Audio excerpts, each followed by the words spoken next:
Саламатсыздарбы? Ары медиа порталынын жаңылыктар топтому дүйнөдө жана Кыргызстанда болуп жаткан акыркы жаңылыктар тууралуу мен Өмүрбек Абдыкалыков таныштырам. Тоң районунда ата-энесинин уруш учурунда 4 айлык наристе каза болду. Шектүү катары наристенин атасы камакка алынды. Жубайлар Туура суу айылындагы кашарда чабан болуп эмгектенип жатышкан.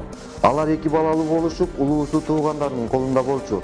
Алар жашаган кашардын ээси Берди Алымкулов мен бул үй бүлөнү октябрда чабан кылып кашарга алып баргам. Аларды жарнама аркылуу тапкам. 2 баласы бар экен.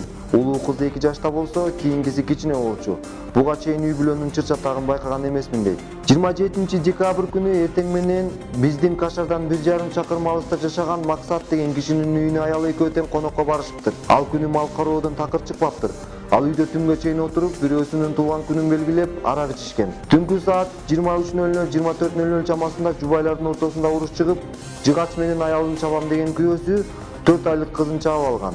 Ага ачууланган аялы бычак менен күйөөсүн колго сайган.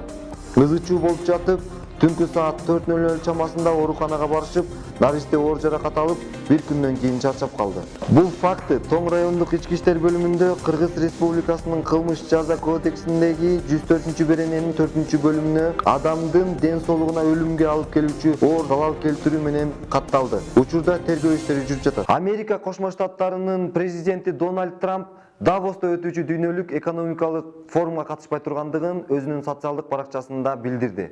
Трамп Мексика менен чек арага дубал тургузуу иштеринин алгачкы баскычына $5,7 миллиард сураган. Ал чек ара дубалын тургузуу үчүн демократтын лидерлери менен жолуккан. Бирок алар менен жолугушуудан эч кандай жыйынтык чыккан эмес.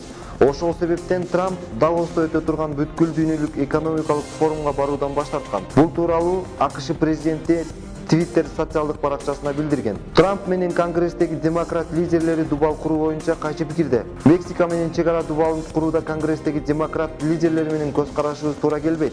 Ошондуктан мен Давоста өтө турган дүйнөлүк экономикалык форумга катышпайм. Ал эми уюштуруучулардан кечирим сурайм деп жазган Трамп. Трамптын Мексика менен чек арада дубал курулушун каржылоо боюнча мыйзам долбоорун өкүлдөр палатасы колдоп берген. Бирок Сенаттагы демократтар каршы болууда. Шайлоо учурунда Трамп дубалды курууга кетүүчү каражатты Мексика төлөй турганын убадалаган. Долбоордун жалпы суммасы $20 миллиард ашуусу мүмкүн. Түркия менен Түштүк Корея желим баштыктарга согуш жарыялады. Аталган мыйзам 2019-жылдын 1-январынан тарта күчүнө кирерин чет элдик маалымат булактары жазып чыгышты. Маалыматка караганда, Түштүк Кореяда желим баштыктарды эт жана балык үчүн гана колдонууга уруксат берилди. Ошондой эле кагаздан же кездемеден жасалган баштыктар гана пайдаланууга жарактуу экени айтылды. Аталган эрежени бузган адамга $2,6 миң айып пул салуу каралган. Ушул сыяктуу эреже Түркияда да 2019-жылдын 1-январында күчүнө кирди. Эми аталган өлкөдө желим баштык сатыла баштайт. Учурда Түркия бийлиги альтернативдүү баштыктарды сунуштоодо. Бул демилгени президент Режеп Тайып Эрдогандын жубайы Эмине Эрдоган көзөмөлдөп жатат. Коррупция менен күрөштөн түшкөн акча Бишкектеги жана Чүй облусундагы мектептерди оңдоп түзөөгө жумшалат. Бул тууралуу Сооронбай Жээнбеков Сокулук районунун жашоочулары менен жолукканда айткандыгын президенттин маалымат кызматы билдирди. Жолугушууга катышкан жергиликтүү жашоочулардын бири коррупцияга каршы күрөштөн түшкөн акча каражаты боюнча атайын эсеп ачылганын, ал боюнча иштер кандай жүрүп жатканына кызыкты. Мамлекет башчысы Бишкек менен Чүй облусунда мектептердин жетишсиздигин белгилеп, коррупция менен күрөштөн түшкөн акча билим берүү борборлорун оңдоп түзөөгө кетерин айтты. Укук коргоо органдарынын маалыматы боюнча, былтыр ачылган атайын эсепке учурда $700 миллион ашык каражат чогулду. Бишкекте салынган веложол 2 айга жетпей талкаланды. Түштүк магистралдын 2 четине салынган веложол эмитен эле оңдоп түзөөгө муктаж. Тагыраагы жолдун четиндеги бордюрлар талкаланып баштаган. Маалым болгондой, өткөн жылдын сентябрь айында Түштүк магистралдын 2 четине жөө жүргүнчүлөргө жана велосипед тебүүгө арналган жолдун курулушу башталган. Жол декабрь айында бүтүп, колдонууга берилген. Бирок 1 ай ичинде эле бордюрлар талкаланып калган.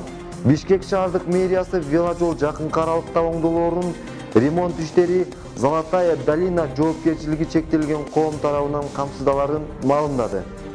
Белгилей кетсек, Бишкек шаарынын мэри Азиз Сурахматов Токтоналиев жана Түштүк магистралдын кесилишине курула турган жаңы паркка көчмө жыйын өткөрүп, курулуш иштери менен таанышкан.